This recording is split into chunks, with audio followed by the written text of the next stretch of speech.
La desesperación es el denominador común histórico del suicidio. Recuerdo a mi padre y a mis abuelos y al hombre al que amo y a todos los hombres maravillosos que hay en mi vida. Se contabilizan a través del Instituto Nacional de Estadística.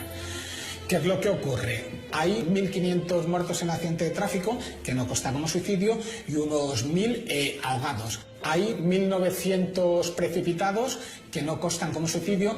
Yo estoy seguro que muchos, la causa de la muerte es un suicidio. Si no hay una nota de despedida y nadie le ha visto que ha saltado, ante la duda, los forenses y los jueces lo que dictaminan es un accidente. Aunque la prensa los despache con 2 líneas anónimas, los suicidios de padres separados representan, casi con seguridad, el mayor número de víctimas mortales causadas por los conflictos de pareja, por encima de las cifras de homicidios. Ello se debe principalmente a la utilización interesada que se hace de la custodia de los hijos, que conlleva el control de la situación familiar tras el divorcio. De ese modo, un proceso que debiera tener como objetivo primordial la preservación de los vínculos entre padres e hijos, y la disuasión de todo comportamiento abusivo entre excónyuges se convierte en una guerra de expolios y venganzas. El dolor por la pérdida y las expectativas fallidas pueden durar mucho tiempo, y según algunos estudios, existe un vínculo entre el suicidio y esta situación tan poco deseada. Por cada mujer divorciada que se quita la vida, hay 9 hombres divorciados que lo hacen. En términos generales, ellos se quitan la vida más que ellas. Volamos a Salamanca, concretamente al Centro de Atención Psicológica de Salamanca, donde damos la bienvenida a la coordinadora del Centro de Atención Psicológica y psicóloga perito forense, Paula Vaquero Soilán.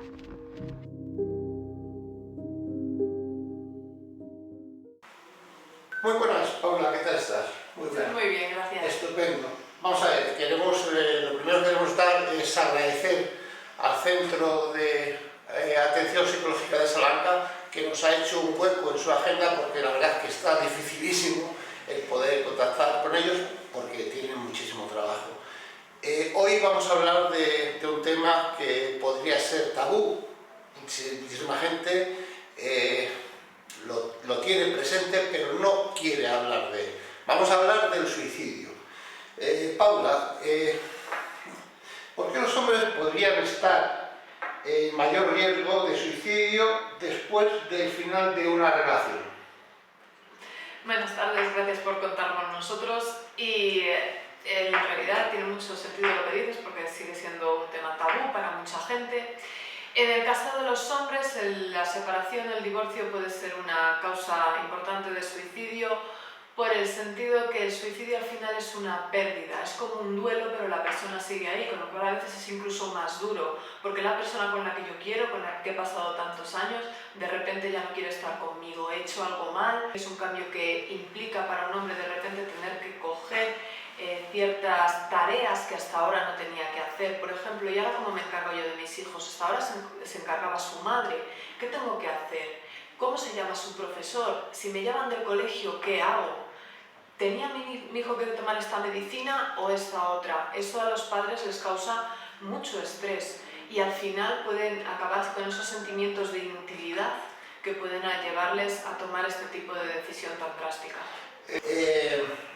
Los sentimientos de venganza y estigma que acompañan al divorcio y al trato que los hombres reciben en los juzgados de familia podría ser una de las causas de suicidio. Es cierto que ahora en los juzgados estamos cambiando en cierta medida, que ya se trata de ser un poco más imparcial, pero también todavía nos quedan esos resquicios en los que tenemos la idea de que la madre es la adecuada para cuidar a los niños. Muchas custodias se hacen en favor de la madre, cuando deberíamos tratar de ser más imparciales. Estamos cambiando, cada vez vamos mejor, pero también es cierto que aún quedan esos resquicios. Es cierto que ese proceso, que ya es difícil de por sí, un proceso como ir a los juzgados, como que mis hijos pasen por un psicosocial, como que a mí también me interroguen, primero unos profesionales como son unos trabajadores sociales o unos psicólogos en el proceso psicosocial, y luego un juez, un fiscal, el abogado contrario. Es un proceso de muchísimo estrés, largo muchas veces, que hace que yo no pueda ver a mis hijos o no pueda verlos como a mí me gustaría, que además hay todavía procesos de divorcio que son más complejos porque no estamos de acuerdo mi expareja y yo en cómo repartirnos, por ejemplo, a los niños, y que eso todo aumenta ese estrés que ya de por sí es cualquier separación o cualquier divorcio. Paula, ¿cuáles son los signos de advertencia de un suicidio? Hay que decir que para una persona no profesional, para una persona que está pensando en su padre, en su hermano, en su hijo, es difícil de apreciar un suicidio. Es difícil y mucha gente luego se culpabiliza. Me vienen y me dicen, ¿por qué no lo vi, Paula? Si es mi hermana, ¿cómo yo no pude ver que le estaba pasando esto? Es que es complejo, porque esos signos muchas veces empiezan de manera muy sutil y no les damos la importancia que deberían. Expresiones como ya no tengo nada, no vale la pena, lo único que hago es sufrir, esta vida es muy difícil, los tenemos todos y por lo tanto muchas veces no le damos la importancia a una persona que lo está diciendo en serio, que realmente no está viendo salida más que esa para acabar con ese sufrimiento. Al final el suicidio viene de eso, cortar, parar, dejar, y es lo que hacen, dejan todo ese sufrimiento y no tienen nada que perder, consideran que no tienen nada que perder. ¿Tienes o conoces tú algún tipo de alguna tasa de personas, algún grupo de personas que sea más propenso al suicidio? Mira, ahora mismo tenemos una alta tasa en adolescentes y jóvenes. Se sabe que el suicidio ahora mismo es la causa de muerte más grande en jóvenes, estoy hablando hasta los 35 años, adolescentes y primera juventud. Es un tema bastante duro porque aunque tengamos esas tasas todavía no hay planes de prevención estatales, no hay realmente protocolos que te ayuden a saber cómo puedes ayudarles. Ya no hablo solo de profesionales, sino incluso de la gente, tal cual, ¿cómo ayudo a mi hermano? ¿Qué hago? Entonces, ahí nos estás diciendo, perdona que te corte, que hay una tasa de una persona de unos 35 años, hasta unos 35 sí. años, que son de más riesgo. Esa es una edad que hay muchísima gente que está separada. De hecho, las mujeres como que intentan más suicidarse, pero por cada persona, cada mujer que intenta suicidarse, hay 9 hombres que realmente se suicidan. Sí. Entonces, ¿qué debo de hacer ante una situación de estas? ¿Cómo puedo ayudar a una persona? Porque todos sabemos que a la hora de la separación hay una persona que queda más desfavorecida, y en este caso cuando hay niños menores, por ejemplo, en muchos casos que los padres, los hombres o las mujeres, según, pero vamos, en muchos casos los hombres vuelven a hacer una regresión, vuelven a su hogar familiar, pierden sus empleos, pierden todo. ¿Puede influir mucho eso para el tema del suicidio, para intentar suicidarse? Sí, la verdad es que cualquier fuente que añada estrés a una situación ya dura de por sí puede aumentar el riesgo de suicidio. Porque al final, si yo ya estoy en una situación dura, en una situación desesperada, y a eso todavía le añado más dificultades, la persona se ve que no tiene capacidad suficiente para hacerles frente y entonces prefiere evitarlo. ¿Y qué manera mejor de evitarlo que suicidarse? Era muy interesante lo que decías, los hombres realmente tienen más tasa de suicidio que las mujeres, pero las mujeres hacen más tentativa. ¿Cómo puede ser eso? Parece contradictorio. No lo es tanto, es que los hombres cuando se suicidan toman métodos más terminales, es decir, que tienen más probabilidad de morir que las mujeres. Al final lo que tenemos que quedarnos es que muchas veces el suicida ha hecho tentativas antes. En cuanto tengamos una tentativa hay que empezar a poner remedio, hay que pedir ayuda, hay que buscar ayuda profesional, sobre todo psicólogos, ya sea mediante la seguridad social, ya sea mediante psicólogo privado, pero que no lo dejen pasar, porque cualquier tentativa, si no la trabajamos a tiempo, puede acabar desembocando al final que lo consigan y realmente se suiciden. Y en vista de lo que nos acaba de decir, ¿por qué la tasa es tan alta de suicidios en el ámbito familiar? Porque en realidad es una fuente muy grande de estrés. Date cuenta que en las familias donde se hacen los conflictos más graves, tendríamos también, por ejemplo, conflictos laborales, pero date cuenta que la familia al final es un pilar muy importante de nuestra sociedad y cualquier cosa que amenace esa fuente es amenazar nuestra propia seguridad. Nuestro cerebro hace que nos juntemos porque eso les da seguridad. Nos juntamos en familia, nos juntamos con grupos de amigos, porque así el cerebro se siente más seguro. Cuando tocamos al cerebro una fuente de seguridad tan grande, hace que ese daño que le hacemos sea mayor y que por lo tanto la repercusión que tiene psicológicamente sea más grande y haya más probabilidad de que eso pueda desembocar en un suicidio. Vamos a cambiar un poquito del tema y vamos a decir que a veces hay adolescentes que dicen que quieren morir, que están cansados de la vida, un crío. ¿Qué podemos hacer como padres ante esa situación? Y además que me vienen padres que es para ellos una situación muy frustrante, porque dicen, si mi hijo tiene de todo, si ha tenido mucho más que yo, ¿cómo puede ser que mi hijo me diga que es infeliz, que se levanta ya triste, que quiere morir? Es que en la adolescencia es un periodo de muchos cambios, es un periodo que, lo que decíamos antes, que genera mucho estrés en los niños porque tienen cambios a nivel corporal, a nivel social, a nivel con amigos, a nivel de estudio, tienen muchas exigencias y muchos de ellos no se ven capaces. No porque los padres les exijan, sino porque la sociedad en su conjunto en esta época de la vida pedimos mucho a nuestros niños y a veces no sabemos cómo y a veces ellos no saben cómo hacerlo. Entonces, ¿qué habría que hacer con estos niños? Tomárselo en serio y pedir ayuda profesional, es que es básico. Podemos prevenir muchos suicidios, podemos ayudar mucho a estas personas. Tenemos mucha tasa muy alta de éxitos cuando se trabaja realmente psicológicamente. No es un camino sin salida, pero hay que pedir ayuda. Tú como profesional sabes que un crío puede somatizar muchísimos problemas, incluso con caída de pelo, con infinidad de problemas por el estrés y demás. La separación de los padres, el verlos discutir, puede ser una causa de suicidio en un menor.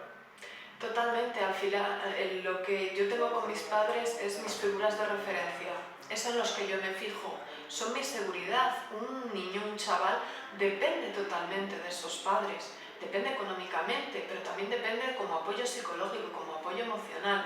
Es cierto que en ciertas edades ya empezamos a cambiar eso de pasar de los padres al grupo de amigos, pero todavía los padres siguen siendo importantes. El ver que mis padres no están bien, que tengo una situación en casa de incertidumbre, que no sé si me voy a quedar con papá, si me voy a quedar con mamá, si me voy a tener que cambiar de casa, si voy a tener que perder mis cosas, perder mi cuarto, cambiar de colegio, perder a mis amigos, todo eso es ya una época difícil, es sumarle. ¿Quiere decir esto que los padres con hijos adolescentes no se deben de separar? No, para nada. Lo que quiere decir es que hay que hacerlo de manera que sea lo menos traumática posible por el bien precisamente de nuestros hijos. Todo el estrés que podamos ahorrarles nos va a venir bien, les va a ayudar.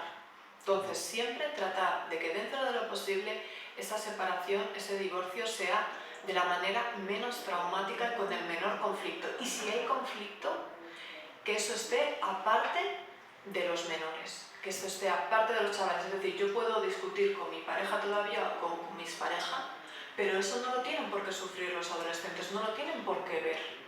Entonces siempre tratar de mantenerlos de las discusiones de los adultos lo más al margen posible para que ellos no carguen, porque luego lo que tienen los adolescentes es que tienen un pensamiento muy egoísta, muy egocéntrico. Entonces muchas veces asumen la culpa de esas discusiones, aunque no tenga nada que ver con ellos. Entienden que es su culpa y eso lo único que hace es subirles esa ansiedad, ese estrés y por lo tanto aumentar el riesgo de que acaben diciendo, mira, es mejor que yo me vaya y mis padres van a estar mejor.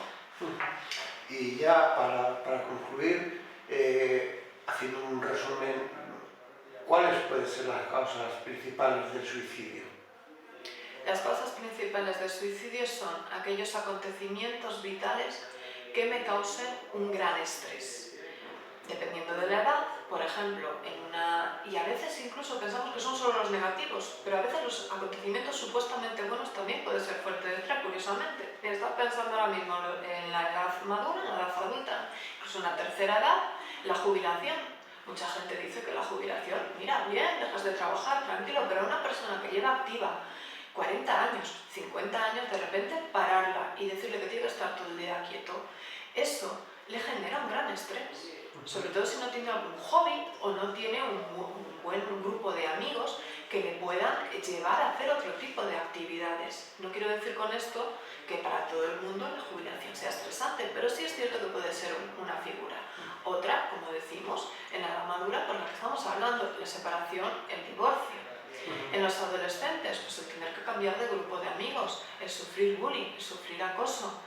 Todos estos acontecimientos, cualquier acontecimiento que te suponga un cambio, una adaptación, siempre puede convertirse en un riesgo si la persona ve que no es capaz de hacerle frente. A lo largo de esta entrevista hemos visto pues, el teléfono vuestro, el centro de atención psicológica. Vosotros podéis atender online, que es un tema que hoy por hoy pues, parece que ya está muy de moda, entonces es muy fácil acceder al centro de atención psicológica de Salamanca, pero una profesional como tú, si puedes, mirando a cámara, cualquier persona que nos esté viendo ahora, porque el canal de YouTube se ve en todo el mundo, puedes estar deseando suicidarse, suicidando morir, tiene unas pastillas al lado. ¿Qué le podrías decir para que cesara en su intento y reflexionara y empezara a ver la vida como es, con sus días mejores, días peores, pero con la felicidad de poder convivir con la gente y empezar otra vez a que cuando caes tienes que volver a subir y tienes que volver a rehacer tu vida? ¿Qué podrías decirles mirándole a la cámara? Se puede salir. Sé que es difícil, que ahora mismo no lo veis.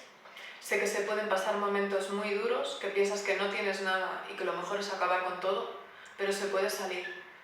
No solo, pide ayuda, no pasa nada, no es una debilidad, no te va a hacer sentir peor. Danos una oportunidad. Déjate ayudar, porque es lo más importante. Pues muchísimas gracias, Paula, ha sido un placer. Gracias a vosotros. Si nos permites, contaremos más veces con vosotros pues, para seguir dando consejos tan magníficos como los que acabas de dar, y sobre todo pues darte las gracias en nombre de toda la asociación, porque es un tema que es muy difícil de tratar y sinceramente lo has hecho con una educación y con un sigilo y con una sensación de hacer las cosas muy bien, y eso es muy importante. Y a todos ustedes emplazarles para la próxima semana, donde tendremos otro tema dentro de lo que es la separación y el divorcio. Hasta entonces, saludos cordiales.